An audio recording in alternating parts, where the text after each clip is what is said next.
Marco hatte sein ganzes Leben gerannt. Mit 6 Jahren gewann er sein erstes Schulrennen. Mit 17 wurde er regionaler Meister im Mittelstreckenlauf.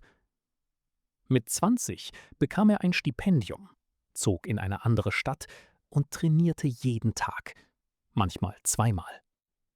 Laufen war nicht nur ein Sport für ihn, es war seine Sprache, seine Identität, sein Morgen und sein Abend. Dann kam der Herbst, in dem alles aufhörte. Es war ein normales Training, ein normaler Dienstagnachmittag. Marco lief seine übliche Strecke durch den Park, als er einen falschen Schritt machte. Ein dumpfes Geräusch, ein scharfer Schmerz, und dann lag er auf dem Boden und schaute in den grauen Himmel. Der Arzt sagte später: Kreuzbandriss, schwer, Operation notwendig, kein Laufen für mindestens ein Jahr, vielleicht länger. Marco hörte die Worte, aber sie erreichten ihn wie durch Watte.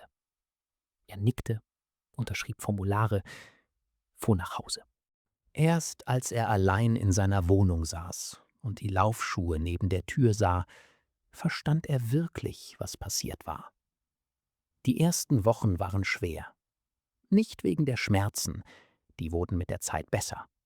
Schwer waren die Stunden, die früher mit Training gefüllt gewesen waren und jetzt einfach leer blieben. Marco saß auf dem Sofa, schaute aus dem Fenster und wusste nicht, was er mit sich anfangen sollte. Er war 23 Jahre alt und fühlte sich wie ein alter Mann. Sein Physiotherapeut hieß Bernd, ein ruhiger Mann mit großen Händen und einer direkten Art zu sprechen. Bei jeder Sitzung arbeiteten sie schweigend, und Bernd erklärte genau, welcher Muskel was tat und warum. Marco fand das interessant, mehr als er erwartet hatte. »Du stellst gute Fragen«, sagte Bernd eines Tages, während er Marcos Knie untersuchte. »Ich verstehe gerne, was in meinem Körper passiert«, antwortete Marco. Bernd nickte langsam. »Hast du jemals daran gedacht, das zu studieren? Sportmedizin, Physiotherapie?« Marco lachte kurz. »Ich bin Läufer.« »Warst du Läufer?«, sagte Bernd. »Nicht grausam, sondern sachlich, wie jemand, der einfach die Wahrheit sagt. Jetzt bist du jemand, der sehr gut versteht, wie sich ein verletzter Körper anfühlt. Das ist auch etwas wert.« Marco dachte lange über diesen Satz nach. Nicht an dem Tag, aber in den Nächten danach, wenn er nicht schlafen konnte und an die Decke starrte. 3 Monate nach der Operation besuchte ihn sein alter Trainingspartner Luis.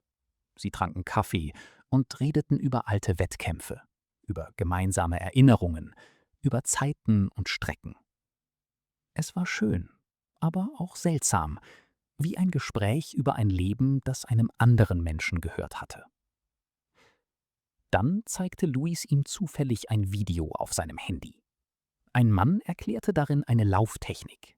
Ruhig, klar, mit einfachen Worten und einer kleinen Zeichnung auf einem Whiteboard. »Der macht das gut«, sagte Luis. »Ich schaue mir seine Videos immer an, wenn ich etwas verstehen will.« Marco schaute das Video zu Ende. Dann schaute er es noch einmal. Etwas an der Art, wie der Mann erklärte, geduldig, präzise, ohne unnötige Worte, faszinierte ihn. Er öffnete den Kanal und schaute 2 weitere Videos. Dann noch eines. An diesem Abend öffnete Marco seinen Laptop und schrieb zum ersten Mal seit Monaten etwas. Keine Nachricht, keine E-Mail, sondern eine Erklärung. Er schrieb auf, wie man die Atmung beim Mittelstreckenlauf kontrolliert. Er schrieb es so, wie er es einem Anfänger erklären würde. Einfach, logisch, Schritt für Schritt. Als er fertig war, las er den Text noch einmal. Er war nicht perfekt, aber er war klar. Und das Schreiben hatte sich gut angefühlt. In den nächsten Wochen schrieb Marco jeden Abend. Manchmal über Technik, manchmal über mentale Vorbereitung. Manchmal über die kleinen Dinge, die kein Trainer je laut sagte, aber jeder gute Läufer irgendwann lernte. Er recherchierte, las Artikel, stellte Bernd Fragen bei jeder Sitzung. Bernd antwortete immer geduldig und brachte ihm manchmal Bücher mit. Eines Morgens lud Marco seinen ersten Text auf einer kleinen Sportplattform hoch. Er erwartete nichts. Vielleicht würden ihn 3 Menschen lesen, vielleicht keiner. Eine Woche später hatte der Text 200 Leser. Jemand schrieb in den Kommentaren: „Endlich erklärt das jemand so, dass ich es wirklich verstehe. Danke." Marco las den Kommentar mehrmals. Er fühlte sich anders als ein gewonnenes Rennen. Ruhiger, tiefer, beständiger. Ein Rennen dauerte 2 Minuten. Dieser Satz würde vielleicht noch jahrelang irgendwo im Internet stehen und jemandem helfen. Im Frühling, als der Arzt ihm erlaubte, wieder leicht zu joggen, ging Marco zum ersten Mal zurück in den Park. Er lief langsam, viel langsamer als früher, und sein Knie fühlte sich fremd an. Aber er lief.